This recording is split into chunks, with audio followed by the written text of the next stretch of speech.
ഉറപ്പായിട്ടും നിയമസഭ മിസ് ചെയ്യും.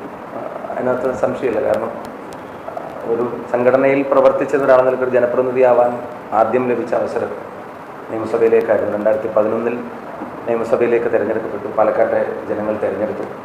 പാലക്കാട്ടെ ഗവൺമെൻറ് മെഡിക്കൽ കോളേജ്, പാലക്കാട് ഏറെക്കാലം കാത്തിരുന്ന ഗവൺമെൻറ് മെഡിക്കൽ കോളേജ് അനുവദിച്ചത് ഉമ്മൻചാണ്ടി സാറും ശ്രീ എ പി അനിൽകുമാറും മന്ത്രിയായിരിക്കുന്ന സമയത്താണ്.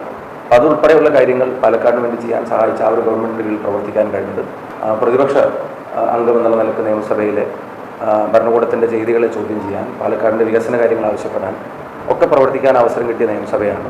ഞാൻ കണ്ട കാഴ്ചകൾ പാലക്കാട്ടെ ജനങ്ങളുടെ തോളിലിരുന്നിട്ടായിരുന്നു, അവരുടെ ഉയരത്തിലിരുന്നിട്ടായിരുന്നു ആ കാഴ്ചകൾ. അതിൽ ഏറ്റവും പ്രധാനപ്പെട്ട അനുഭവങ്ങളിലൊന്നായിരുന്നു നിയമസഭാംഗം എന്ന നിലക്കുള്ള പ്രവർത്തനം.